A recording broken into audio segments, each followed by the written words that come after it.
Hello, and welcome back to Conversing Over Drinks. And as you can tell from the background music, we got a nice little jazz vibe going on. And that's going to be with us the whole episode because I just love the sound of that music. But this is also the first episode where we're doing a video episode. So I'm not only going to have the audio on Spotify and Apple, but I'm going to have the video on YouTube. And so you can actually tune in and watch the podcast. You can see inside my apartment here in Japan, and you get to get a piece of me, man. Just get to see me. You're going to see, for my listeners and all my viewers, I got the do-rag on because, the hair is low right now and I'm working on some waves. But also, I kind of have my beard in a little bit because for Japan, we're not really allowed to have facial hair at my job. But since it's Halloween, we can grow our facial hair out for our costume. And so I asked them immediately, I was like, what is a costume that I can wear that I need a beard for? And they were like, oh, you can be a cowboy. I was like, done. Cowboy is done. So I will grow my beard out to be a cowboy, coming in for our Christmas and Jamboree parties in a cowboy outfit. And it's going to be a lot of fun for the kids, man. I always love the kids and giving kids candy, as weird as that sounds. Let's not take that into a bad context, okay? It's Halloween, man. Passing out candy to the kids and just having fun with my kids. It's for my first graders and my third graders, so they're just having fun, and it's always fun to have fun with the younger ones because they don't have any opinions right now. They're just having fun, and that's a great time. And that's also a segue into this episode, because this episode of Conversing Over Drinks is going to be about my family and my upbringing, honestly. Being raised by women. It shaped me very differently than a lot of my other buddies. So this episode is going to be very endearing to me. It's going to be a very touching episode. And for those of you who do not know, you can check out the episodes on Spotify and Apple, man. Go check them out, dude. Of course, I'm going to do that in my show. I gotta get you to go listen to the episodes. Last episode, Love and Lust. Thank you to everyone who listened to that episode. It was a great episode. I feel like it was a great episode. I was very open, and I love it. So thank you, everybody who went out and watched that episode or listened to that episode. This episode, you're gonna get to listen to and watch, depending on your preference, okay? And this episode, once again, like I said, is gonna be about my family life, being raised by women. And it's going to be a fun episode, man. Like every episode, it's not going to go over 40 minutes, probably 30, 35 minutes. But it's going to be a fun episode, man. So just sit back and enjoy the ride. For this week on Conversing Over Drinks, I am drinking Craft Boss sweet tea, man.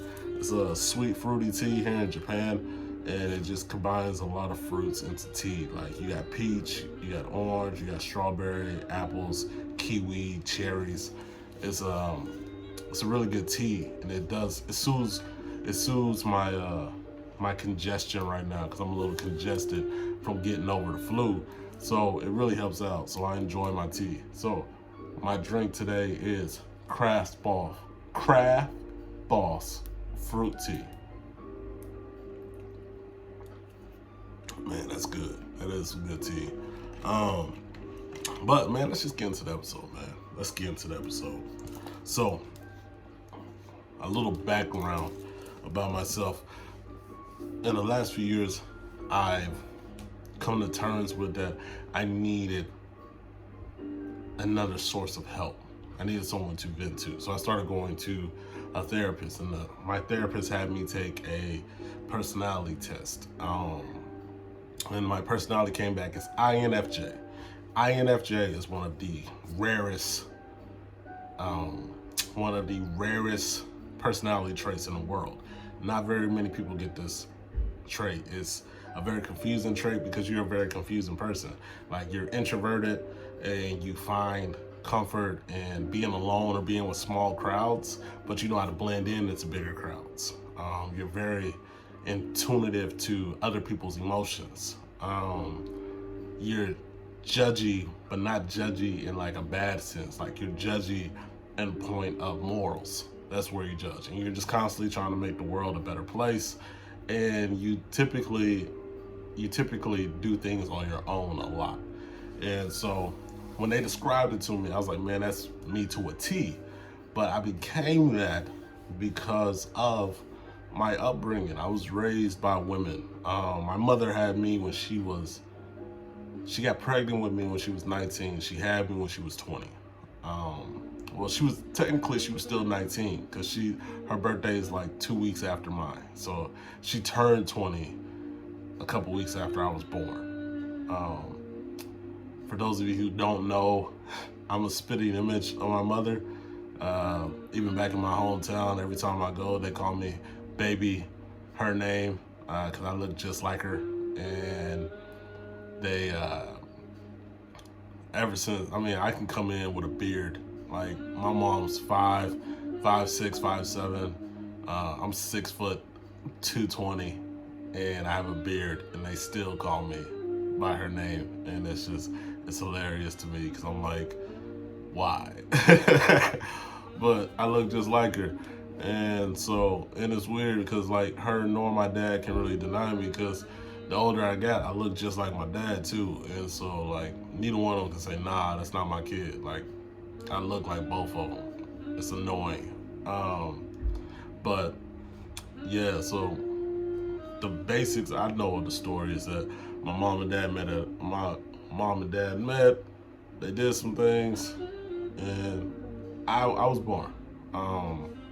But I was raised by women. I was raised by my mother, by my aunt, and by my grandmother. And that's different. Like, it's very different. Like, I enjoyed my time with my uncles. I enjoyed my time with my grandfather and my other male cousins. But I always found comfort with my female cousins. Like, my favorite cousin growing up was my female cousin. Like, we were best friends. She was my go-to. My mom, love her to death. We have our issues, but I still love her. She's my mother. Like, I don't know how to explain it. It's a sickness that most men really can't get over. It's our mother. She brought us into the world. She was our first love. It's hard to get over your first love. My aunt, I love her. My grandmother, who was like my mother, I loved her until she passed away, and I love her more now.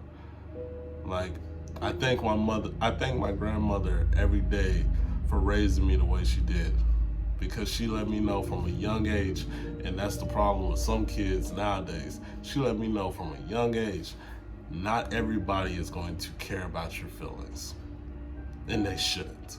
She's like, the only people that should care about your feelings are the people that care about you. Everybody else doesn't matter because you don't experience them. You don't interact with them. So don't take what they say with a grain of salt, because in the grand schemes of it all, they don't matter. And some people say that's a selfish mindset. I don't say that's a selfish mindset at all. I say that's exactly how people should be raised and how people should see the world. Because too many people nowadays feel like the world owes them something, and they don't. The world doesn't owe you anything at all. And it's that type of mindset and mentality that makes so many people feel like it's okay to commit suicide. And it's not. I feel like that's the reason why I can never fully go through with it.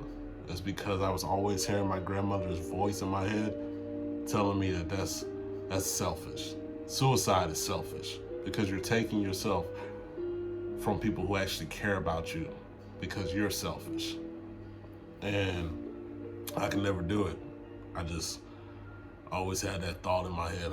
I can never do it. So I never did, as you can tell, because I'm still here. But man, growing up with my mom, she was still young, man. She was still learning life. And I spent a lot of time with my grandmother and my aunt, like a lot of time with them. And it was getting to learn from them and experience things. Like, my grandmama taught me how to cook at a young age because she could see the trend coming. She told me, she's like, boy, you better know how to cook because these new age women won't know how to cook a damn thing and you gonna starve. And so she taught me how to cook at a young age, man. And I've been cooking ever since. Like, that's just what I do, man. I love cooking. And it's because of her. My aunt, strong woman, and it's funny to me because like my mom used to tell me I never crawled. She told me that I went from her hands to my aunt's hands to my grandmama's hands, and I never crawled. And when I learned how to walk, I started like shooing them away. And when I learned how to run, they could never catch me. And it was the beginning of something that I realized at a young age. Like, I realized the reason my mom treated me the way she did was because of how she was raised. My mom was adopted, and I don't think she ever felt completely loved by her adopted family. I don't think she ever felt completely accepted. And so when I was born, all that misguided love and misguided trust was kind of put onto me. And I think it hurt her to see my grandmother like adore me the way that she did. And I think it hurt her a little bit to see that I received love that she thought she never got. And now, again, I have no idea about my mom's mindset. This is just my opinion. And this is just rethinking the interactions that me and my mother had and the life that we had growing up. So I could be completely wrong, but that's just how I feel. And it was tough, man. It really was, because it felt like I was never good enough for my mother. As much as I loved her, I never felt like she loved me the same way. And she had a problem with child abuse. Like, she thought it was okay to beat us. And being someone who is a proponent for corporal punishment when it comes to raising your children, I understand the difference between a beating and a whooping. And I don't think most people do. And I think that becomes the issue, because they see a child getting punished in a way that they don't think is correct. And they want to step in, but they have no idea what that parent is going through to raise that kid. And they have no idea what that kid is. Like, there's a difference between smacking a kid on the butt and saying stop, and picking a kid up in the middle of the store by their arm and just wailing on them. Okay? That's very different, and people don't understand that. My mom was to grab you by the arm and hold you up and wail on you type of woman. But it was, I don't know, like, even in the beatings, like, I just felt like I wanted her to love me. And like, love me for me. And like, understand that I was trying to do everything to please her. And I knew I was a bad kid. Like, I know I was a bad kid. Like, I know there was a few times where I was just a little shit. But for the most part, I felt like I was very respectful to all of my older relatives, all my elders. It was because of my grandmother and grandfather. They taught me to be that way. And like, my mom was so young, and it's crazy because all the feelings that she felt growing up in that family, being adopted, I don't think she knew that she was translating those into me, because that's how I felt growing up with her. I felt like I was never good enough. I felt like she didn't truly like love me. I felt unaccepted in my own family. And I was the oldest of 4 at the time.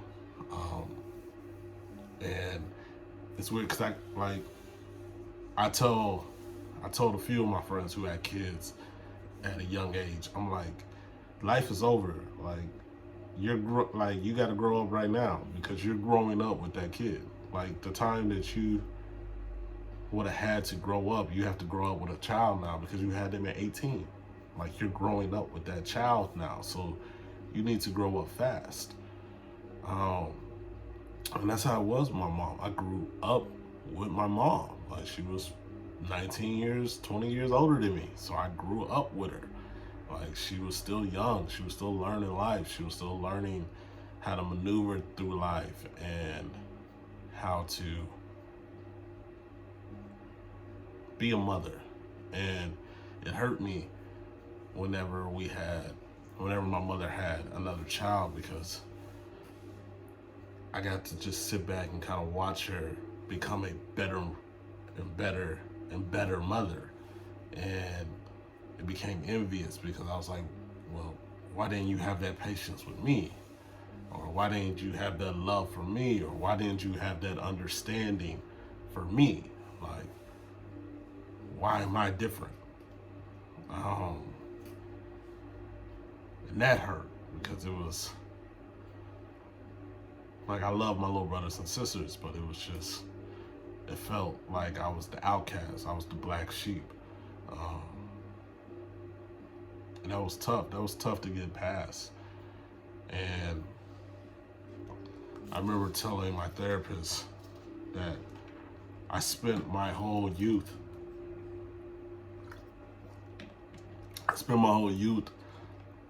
trying to be the perfect man for my mother.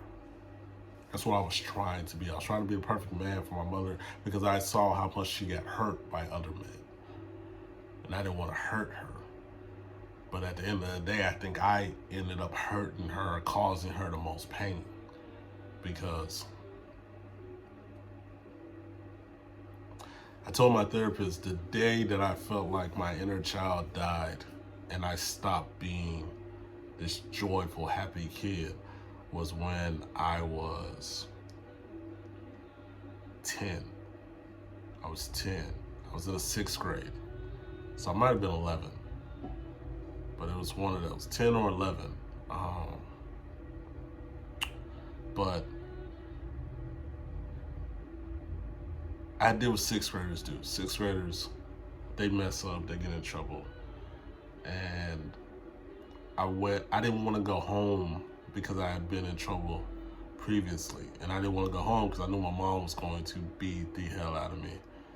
And I remember my mom came to the school with the parents, came to the school with my stepdad and the policeman, and they took us away. And that was my mom's 3rd strike for having her kids taken out of her custody, because this was the 3rd time we've been taken out of her custody when I was in 2nd grade, when I was in 4th grade, and then now in 6th grade. I'm put in foster care and foster homes. And so we were put in this home, and it was just, it sucked because I didn't know this until I got older, but like my mom went through such a depression and she had to go to jail because she had committed a crime. And so she had to go to jail. And while in jail, she tried to commit suicide multiple times. And that made me feel horrible because I was like, that's my fault. Like, that's my fault. If I don't tell and do what I did as a child, then that's my fault. But then I always think about also like, what happens if I don't? Like, do we grow up with my mom and my stepdad and we have this beautiful life, or does it just continue and my younger siblings just, like I have 5 younger siblings and I don't talk to them as much as I should. And it's because I feel like I don't deserve to talk to them. Like, I don't deserve to talk to them. I feel like I ruined their lives. I feel like they had to go through things that were uncontrollable because of me, because of my actions, because of my arrogance. And I feel like I'm better, they're better without me in their life. And I don't know if that's true. I don't know if that's correct. I never asked them because I don't think they'll ever be honest with me about it. But that's why I don't talk to them as much as I should. Because I don't want to be a burden. And it hurts. Because I love them and I miss them. And I wish, like, I want to be invited to their future weddings, and I want to be in their future children's lives, and I don't think that'll ever be the case because I feel like they feel the same way. But I don't know. But being raised by my mother, my aunt, and my grandmother made me look at things different. Like, if I could say I was a feminist, then I would say I'm a feminist because I feel like women should have equal rights when it comes to everything. I watch women's sports all the time. I'm a big opponent to women being bosses and different things. Like, I love women, but I don't love what the media has turned women into. I don't love it and I never will. I don't understand the concept of feeling like you have to go have augmentations done to your body in order to feel beautiful. I don't get that. I don't. And I know as a young man, I was with everybody else. I would call a chick ugly or be like, your tits are too small or your ass is too flat. Like, I would say dumb shit like that. But like, when I hear women who have augmentations and they tell me about how much they believe in God and they believe in the book and religion and Christianity, I question them on it because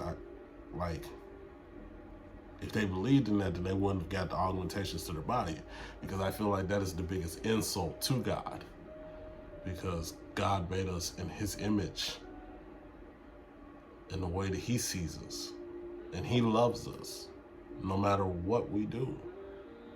He loves us no matter how we look, no matter how we walk, talk, act, no matter who's telling us we're fat, skinny, short, tall. No matter any of that, he loves us. And I feel like it's a giant insult to look in the mirror and tell God that he fucked up.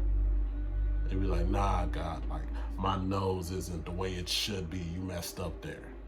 Or my lips aren't the way they should be, you messed up there. Or my chest isn't as big as it should be, you messed up there. Like, I feel like that's the biggest insult and the biggest sign of disrespect to God, because he made you the way that you're supposed to be.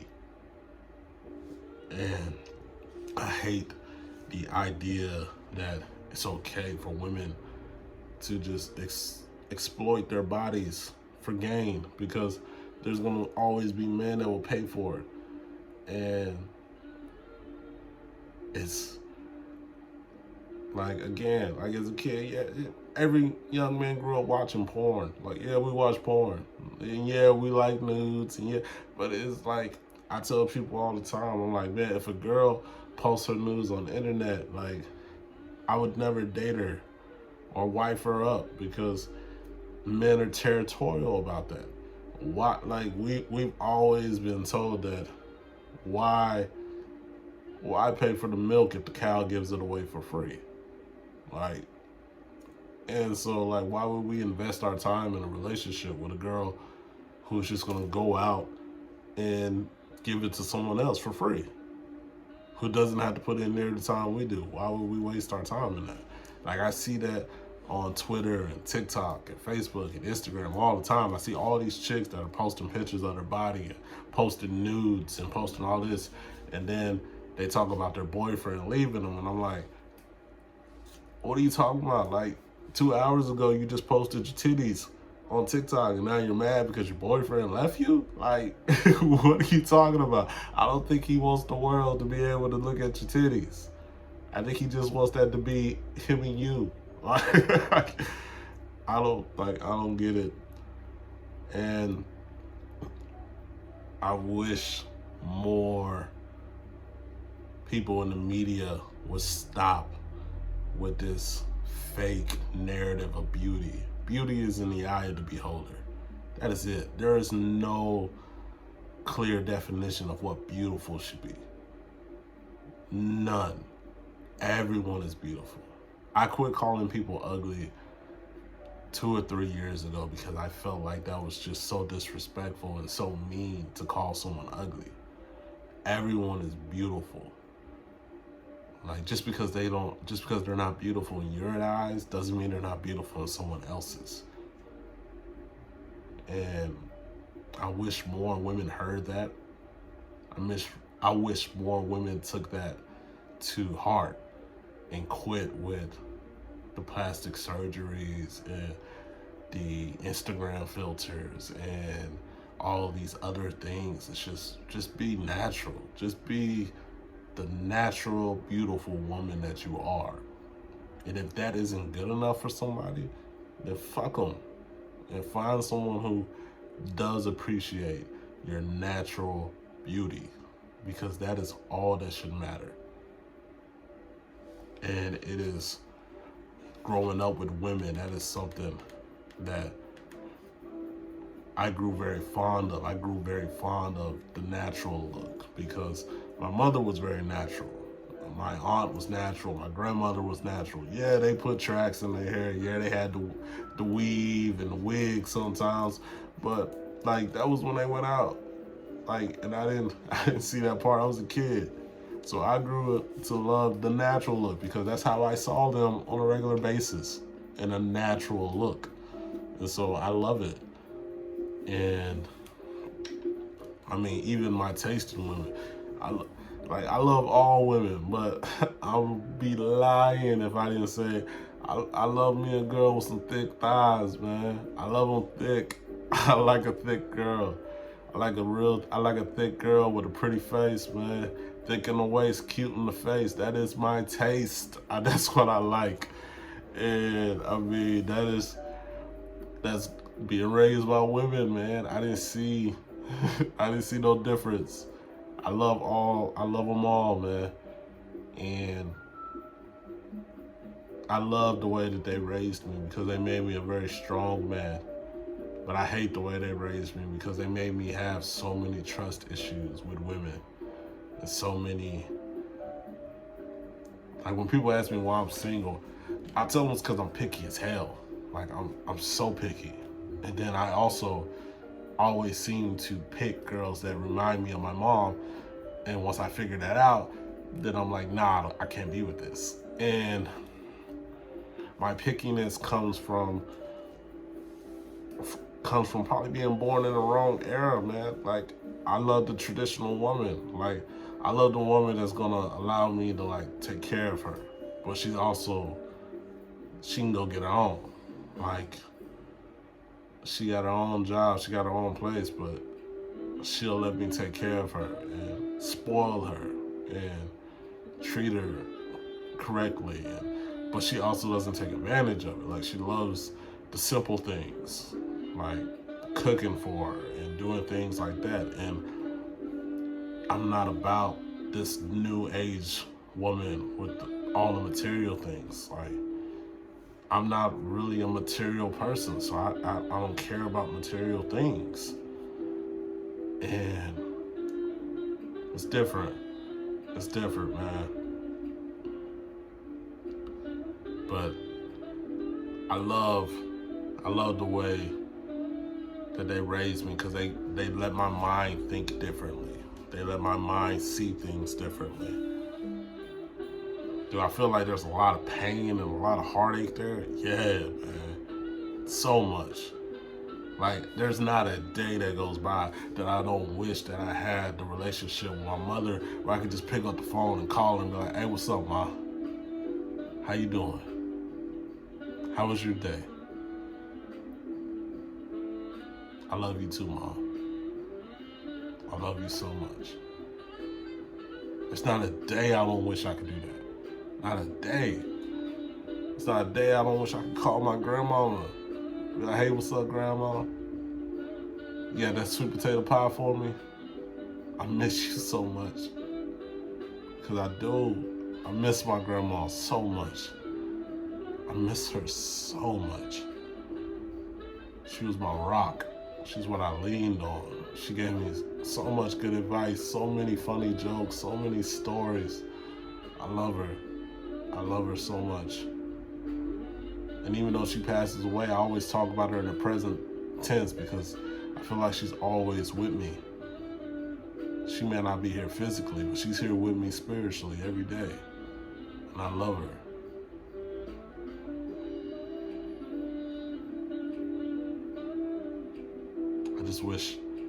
I wish things could be different sometimes. I wish that maybe one day it'll get better.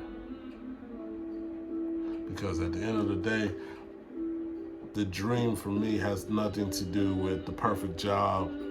The dream for me has nothing to do with all the money in the world. The perfect dream for me is finding someone that I could love and spoil and grow old with and have beautiful children with and watch them grow up in a loving household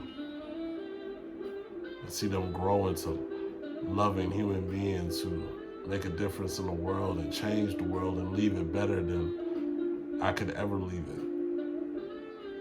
And not have to deal with the issues that their daddy had to deal with. Not have to worry about if they gonna get beat or if they gonna get taken away or get separated. Not have to worry about their mama and their daddy love each other, because I'm gonna show their mama love every single day. They ain't gonna go a day without hearing me say I love their mama. I'm gonna say it to her every single day. That's the dream, man. That's the dream. Man.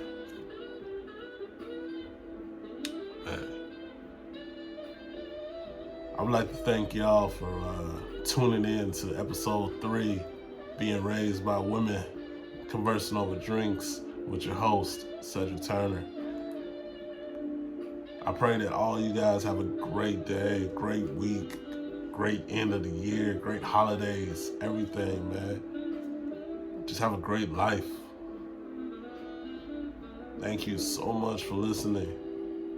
So much. And continue to tune in, like, share, comment, subscribe. And once again, this episode will be on YouTube. This is the first video episode, so it's gonna be on YouTube, man. So if you're listening to it, go check it out on YouTube, man. You ain't even gotta watch that much of it. Just go check it out. Leave a like, subscribe, comment, do what you gotta do, man. Go check it out. Thank you for listening. Peace. I'm out.